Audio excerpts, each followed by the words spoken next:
Di saat resesi ekonomi melanda, ada seorang trader yang sukses meraup keuntungan hingga jutaan dolar dalam sekali trade. Di tahun 1929, saat Wall Street mengalami keruntuhan dikarenakan resesi, ada seorang trader yang sukses menghasilkan keuntungan hingga 100 juta dolar dalam sekali trade. Trader tersebut adalah Jesse Livermore, dan dari kesuksesannya itu membuat ia menjadi salah satu orang terkaya di dunia pada saat itu. Jadi siapakah Jesse Livermore dan apa yang ia lakukan hingga bisa sesukses itu? Ini cerita trader legendaris Jesse Livermore. Chapter 1. Impian anak seorang petani. Nama Jesse Lauriston Livermore mungkin tidak sepopuler Warren Buffett atau George Soros, tapi pada awal abad ke-20, Livermore merupakan bintang besar di Wall Street.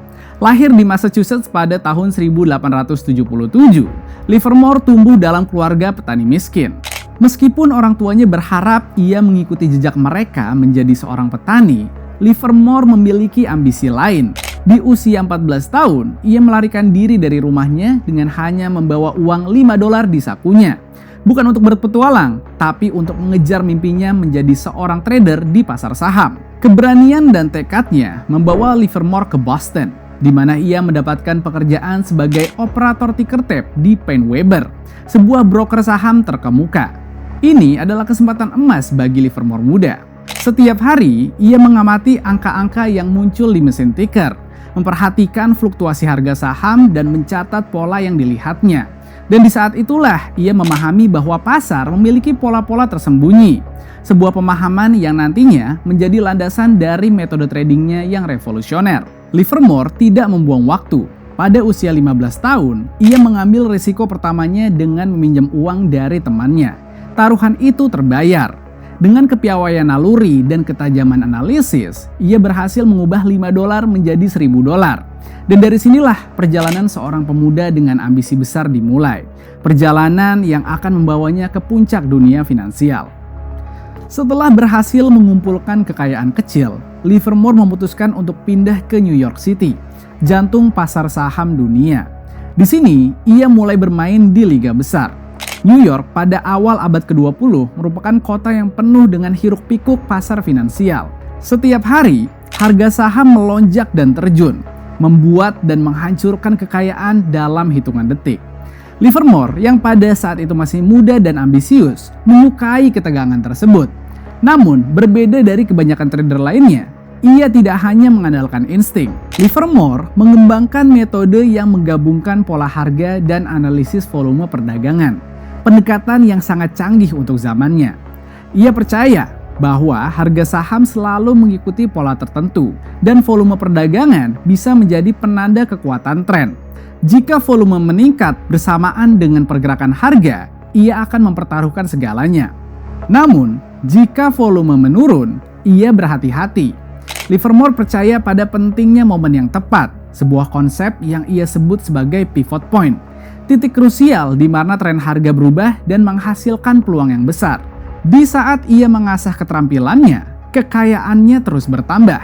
Di tahun 1907, dunia Wall Street runtuh dalam krisis keuangan yang dikenal sebagai The Panic of 1907. Di saat kebanyakan orang lain hancur, Livermore justru melihat peluang. Ia bertaruh bahwa pasar akan pulih setelah kehancuran. Dan benar saja, dalam waktu singkat, ia berhasil meraup keuntungan lebih dari $1 juta, yang pada saat itu setara dengan kekayaan yang luar biasa besar. Namun, Livermore tidak pernah puas. Baginya, trading bukan hanya soal uang. Ia terobsesi dengan tantangan dan ketegangan yang ditawarkan oleh pasar. Ia sering mengambil resiko besar, mempertaruhkan seluruh kekayaannya dalam satu perdagangan. Dan inilah yang membuatnya berbeda dari trader lainnya. Bagi Livermore, pasar adalah arena pertempuran. Ia tidak takut kehilangan segalanya demi meraih keuntungan besar yang berikutnya. Ketika mendengar nama Jesse Livermore, pasti semua pernah mendengar cerita suksesnya mendapatkan keuntungan besar hanya dalam satu transaksi aja. Namun, banyak yang lupa bahwa ia juga mulai dari kecil, melewati proses belajar, kegagalan, bangkit kembali, hingga akhirnya menjadi legenda di dunia trading. Kenyataannya, setiap trader hebat pasti pernah mulai dari nol. Buat kamu yang mau mulai trading forex, mulai dari yang kecil dulu. Latihan menggunakan akun demo sebelum terjun langsung ke pasar yang sesungguhnya. Di MIFX, kamu bisa berlatih trading menggunakan akun demo dalam kondisi pasar real, tanpa resiko kehilangan modal. Kamu juga memiliki 4 opsi dana virtual yang bisa kamu pilih dan sesuaikan dengan modal yang akan kamu gunakan nantinya. Aplikasi MIFX juga dilengkapi dengan berbagai fitur yang dapat mempermudah pemula, seperti trading signal dan sentiment analysis. Download aplikasi MIFX lewat link yang ada di kolom deskripsi. Sekarang saatnya, mulai trading demo di MIFX dan bangun pengalaman trading kamu dari sekarang. Chapter 2. Awal mula keterpurukan dan kebangkitan. Seiring dengan kesuksesannya, Livermore mulai merasakan sisi gelap sebagai spekulan. Pada tahun 1912, ia mengalami kerugian terbesar pertamanya. Dalam hitungan bulan, ia kehilangan seluruh kekayaannya dan dinyatakan bangkrut dengan hutang sebesar $1 juta. Jumlah yang sangat besar pada saat itu. Apa yang Jesse Livermore lakukan saat itu? Ia tidak pernah menyerah. Dengan tekad yang sama seperti saat pertama kali ia memulai, ia membangun kembali kekayaannya. Pada tahun 1918, ia kembali menjadi kaya raya melalui perdagangan saham. Puncak karir Livermore terjadi pada tahun 1929 ketika dunia berada di ambang kehancuran ekonomi terbesar dalam sejarah modern. Ketika banyak orang memperkirakan bahwa pasar akan terus naik, Livermore memiliki pandangan yang berbeda. Ia melihat tanda-tanda bahwa pasar telah mencapai puncaknya dan bersiap untuk jatuh. Mengikuti instingnya, ia memasang posisi sell besar-besaran, berspekulasi bahwa pasar akan runtuh. Dan ketika Wall Street mengalami crash pada Oktober 1929, Jesse Livermore menghasilkan $100 juta dalam sekali transaksi, sehingga membuat ia menjadi salah satu orang terkaya di dunia pada saat itu. Selain itu, ia mendapatkan julukan The Great Bear of Wall Street karena bisa mengantisipasi dan memanfaatkan kondisi crash besar pada saat itu.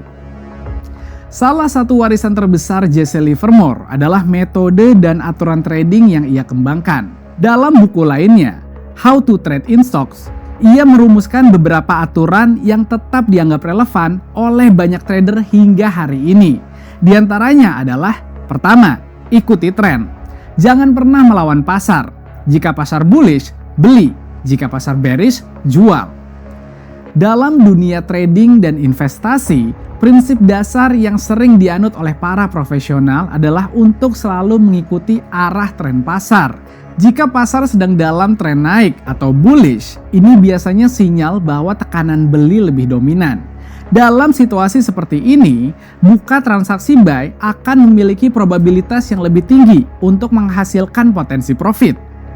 Sebaliknya, jika pasar menunjukkan tren turun atau bearish, itu tandanya tekanan jual lebih kuat, dan membuka posisi sell memiliki probabilitas tinggi untuk mendapatkan potensi profit. 2. Patuhi pivot points. Selalu tunggu titik penting dalam pergerakan harga sebelum mengambil keputusan. Pivot point atau titik pivot merupakan level-level harga penting yang sering digunakan oleh trader teknikal untuk menentukan potensi titik balik atau kelanjutan arah tren pasar. Titik-titik ini biasanya dihitung berdasarkan harga tertinggi, terendah, dan penutupan dari periode sebelumnya, dan sering menjadi acuan untuk support dan resistance. Menunggu harga mendekati atau bereaksi terhadap pivot point ini memberikan kesempatan bagi trader untuk mengambil keputusan yang lebih berbasis data, bukan emosi. Disiplin dalam menunggu titik-titik ini juga menunjukkan bahwa kamu mengutamakan strategi dan analisis daripada intuisi semata. Ketiga, jangan penuhi margin call. Jika ada margin call, tutup posisi daripada menambah lebih banyak modal untuk mempertahankan posisi. Margin call terjadi ketika nilai akun trading kamu turun di bawah margin minimum yang dibutuhkan oleh broker untuk mempertahankan posisi trading yang terbuka. Ini merupakan sinyal bahwa posisi kamu sedang mengalami kerugian yang signifikan. Dalam situasi seperti ini, banyak trader yang tergoda untuk menyuntikkan lebih banyak dana guna mempertahankan posisi, dengan harapan harga akan segera berbalik arah. Namun, pendekatan seperti ini tentunya sangat beresiko dan dapat memperbesar kerugian jika pasar terus bergerak berlawanan arah. Sebaliknya, Pendekatan yang lebih konservatif dan aman adalah dengan menutup posisi yang merugi sebelum kerugiannya semakin membesar. Jika dalam kasus ini, transaksinya tidak menggunakan stop loss sama sekali. Menjaga modal lebih penting daripada mempertahankan posisi yang tidak lagi rasional secara teknikal maupun fundamental. Salah satunya dengan membatasi jumlah kerugian menggunakan stop loss. Chapter 3. Filosofi dan strategi trading Jesse Livermore. Buat kita, para retail trader, mengulang kesuksesan Jesse Livermore pada saat crash Wall Street itu bisa dibilang mustahil. Namun, satu hal yang pasti, keberhasilannya pada saat itu bukanlah karena keberuntungan. Ia memiliki filosofi dan strategi trading yang sangat unik di dunia trading. Jesse Livermore pernah berkata, "Tidak ada hal baru di Wall Street. Apa yang terjadi di pasar hari ini telah terjadi sebelumnya dan akan terjadi lagi." Bagi para analis teknikal, ucapan Jesse Livermore ini senada dengan prinsip history repeat itself, prinsip yang juga diterapkan dalam strategi trading forex. Berikut ini adalah beberapa prinsip yang diterapkan oleh Jesse Livermore ketika trading. Pertama, duduk dengan tenang. Ia pernah berkata, "Bukan caraku berpikir yang menghasilkan uang yang banyak, tapi caraku duduk dengan tenang." Mengerti? Caraku duduk dengan tenang. Mendapatkan profit yang besar itu hebat, tapi bisa profit secara terus-menerus dalam jangka waktu yang panjang itu adalah tantangan yang sebenarnya. Jesse Livermore secara tidak langsung mengatakan bahwa mencari momentum yang tepat itu sama pentingnya dengan selalu melakukan analisis. Jesse hanya akan melakukan transaksi apabila sistem trading yang ia gunakan menunjukkan sinyal yang valid. Jika tidak ada sinyal yang valid, maka tidak ada transaksi. Begitulah prinsip yang dianutnya. Yang kedua, jangan mencoba untuk sempurna. Rencana trading saya sekedar profit yang cukup, atau lebih banyak profitnya dibandingkan loss-nya. Jika saya berpegang pada rencana itu, mungkin saya akan profit 7 kali dari total 10 kali transaksi. Menghasilkan 7 kali transaksi profit dari total 10 kali transaksi itu adalah hal yang cukup baik. Namun, masih ada saja trader yang menginginkan kesempurnaan untuk meraih akurasi 100% profit dalam setiap transaksi trading. Padahal, strategi trading yang hanya mampu menghasilkan keuntungan 7 kali dari total 10 kali transaksi sudah cukup baik jika didukung dengan manajemen resiko dan manajemen modal yang baik. 3. Hadapi resiko. Kerugian tidak pernah mengganggu saya. Saya segera melupakan di keesokan harinya. Selalu hitung batasan resiko dengan menggunakan stop loss di setiap transaksi trading dan konsisten untuk melakukan hal tersebut. Setiap transaksi yang dilakukan haruslah berpatokan pada trading plan karena akan memberikan hasil yang positif jika dilakukan secara konsisten. 4. Fokus pada proses. Seorang profesional berkonsentrasi dalam mengerjakan proses dengan benar daripada fokus menghasilkan profit karena ia tahu bahwa profit akan datang dengan sendirinya jika ia menjalankan proses dengan benar. Tujuan seorang trader semestinya bukanlah untuk mengejar profit sebanyak-banyaknya. Tujuan yang benar justru untuk mengikuti trading plan sekonsisten mungkin. Dalam trading forex, jika kamu konsisten menjalankan strategi dan trading plan yang dibuat dan sudah diuji performanya, maka profit akan datang dengan sendirinya. Chapter 4. Kisah tragis Jesse Livermore.